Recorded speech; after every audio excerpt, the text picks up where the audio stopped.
Após a tempestade. 6. Sexualidade. A busca exorbitante da moderna inconsistência da civilização cibernética alcança as apressadas metas perseguidas e logo transfere os alvos, arrojando-os para o futuro. Embora a ânsia enlouquecedora de viver-se o momento fugaz e tão somente para o instante fugidiço. Tal conjuntura fez que se derrubassem os conceitos da velha ética, estruturando-se nova moral que a cada investida sofre vigorosa modificação, passando à feição das realidades amorais e mergulhando, por fim, no abissal fosso dos estados e manifestações imorais. Agitando-se para conseguir a felicidade, o homem tecnicista defrontou o prazer e, perturbado pelo desbordar das sensações em clima febril, quão desesperador, coloca a mente no estudo das estrelas e os sentimentos nos estertores do instinto. Diferença expressiva medeia entre a felicidade e o prazer, o gozo físicos e as emoções que produzem dita. Atirado à voragem de destruir a hipocrisia do passado e produzir o encontro com a autenticidade de consciência, o homem olvidou as medidas do equilíbrio, demolindo com o estridor da rebeldia sistemática os tabus e preconceitos, sem o necessário discernimento que o ajudasse a apresentar as substituições que serviriam de base para as conquistas que o alcançariam as alegrias da plenitude.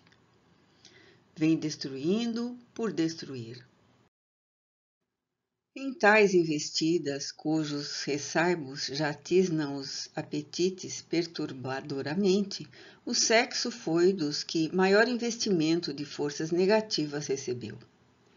Da coação a que a intolerância o jugulava, como consequência da ignorância das suas sublimes funções e finalidades, passou à libertinagem, com que se apresenta corrompido em mixórdias repulsivas, nas quais se buscam expressões de gozo que o envilecem, desnaturam-no e o desorganizam. Ontem, tido por imundo, passou a nova conceituação como máquina de prazer, qual se o homem exclusivamente devesse viver para exercê-lo, e não para, através dele, perpetuar a espécie. De Freud, libertando-o, a Marcuse, licenciando-o abusivamente, há um pego de cultura técnica e desequilíbrio moral que não podem ser ignorados. Antes combatido no exercício das suas funções naturais, é agora apregoado como fonte de vida, em que, todavia, acompliciam-se tormentos sem conto para a nefanda orgia, que ameaça a estrutura ética da humanidade, assolando a juventude, como a condená-la à desesperação, se não ao desvario irreversível. Incontestavelmente, o sexo exerce profunda influência na vida física, emocional e espiritual das criaturas. Santuário da procriação, fonte de nobres emulações e instrumento de renovação pela permuta de estímulos hormonais, a sexualidade tem sofrido a agressão apocalíptica dos momentos transitórios da regeneração espiritual que se opera no planeta. Aberrações e desacatos, violência e lascívia de mãos dadas avançam em desordem, conturbando agressivamente e deixando os rastros dos dissabores, das desilusões inomináveis e das frustrações em rios de lágrimas, em corredores sombrios de angústias e alucinações.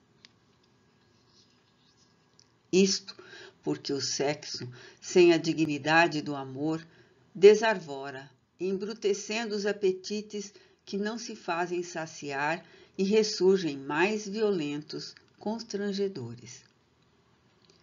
Das condenáveis críticas da mordacidade e da perseguição, o sexo saiu para a praça pública do desrespeito, como a desforçar-se dos padecimentos sofridos na suposição de que o extremado uso reabilitasse o erro da antiga coibição.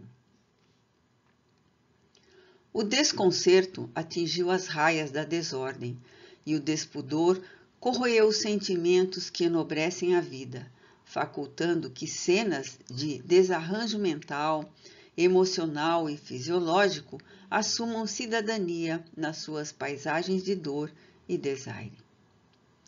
Proliferam então à margem as chantagens, as perseguições, os despautérios, os aplausos, os crimes, em cenários de ridículo, em aflições obsessivas cruéis. Transsexualidade ou homossexualidade, heterossexualidade, bissexualidade e assexualidade que se exteriorizam no campo da forma ou nas sutis engrenagens da psique, têm suas nascentes em funções nas tecelagens do espírito.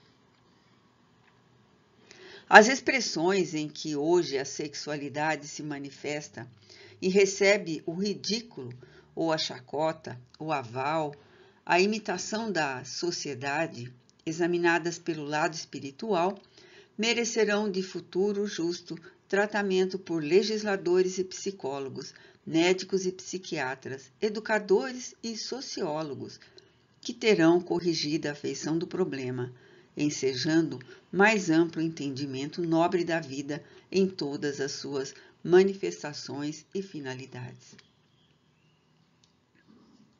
Singularmente vinculada à anterioridade do espírito, a problemática do sexo exige carinho e caridade, respeito e dignificação. Organizado pela divindade para sublimes mistérios, não pode ser utilizado levianamente. Todo abuso impõe-lhe imposto de carência. Qualquer desconsideração insculpe-lhe desordem e tormento. Se te encontras num capítulo punitivo da sexualidade, fora da atividade santificante para a qual o dotou o Criador, não te conspurques, nem te desagrades, mesmo que a mentalidade da época te seja favorável ou te aplauda. Preserva tuas forças morais e mantém o teu equilíbrio. Quando a ardência dos desejos te esfoguearem, lembra-te do lenitivo da oração e reconforta-te demoradamente. Não derrapes na alucinação, nem sorvas a taça licorosa, porém envenenada das satisfações torpes. Não te acomplicies ou te enredes no problema da emotividade sexual, mantendo o comércio mental, inspirando paixões, provocando tormentos, desequilibrando. Não sejas fator de desdita para ninguém. Se estás em regime de ordem, examina os que estão agoniados sob constrições que não imaginas, os que padecem frigidez, exacerbação, os marcados por anomalias desta ou daquela natureza, os inquietados, os perseguidos em si mesmos. Se te defrontas em campo de prova sob uma ou outra imposição psíquica ou física, espera o amanhã. Não te apresses. O problema não será resolvido de um golpe. Não devidamente cuidado, mais se agrava. A vida não fina no túmulo, não se encerrando toda somente na cápsula carnal. Transforma tuas limitações em forças e ama os ideais de enobrecimento da humanidade, com que te libertarás da compressão, encontrando a felicidade que há nelas. Ama, seja qual for a situação em que te depares, e esparze amor pelo caminho, semeando estrelas de esperanças. Amanhã elas brilharão para ti. O problema do sexo é do espírito, e somente do espírito virá para ele a solução. Assim, cultiva o lar, atende a família, faze-te co-criador da obra de nosso Pai, coopera com os que transitam em dores e edifica na mentalidade geral o conceito segundo o qual o sexo é para a vida e não a vida para o sexo.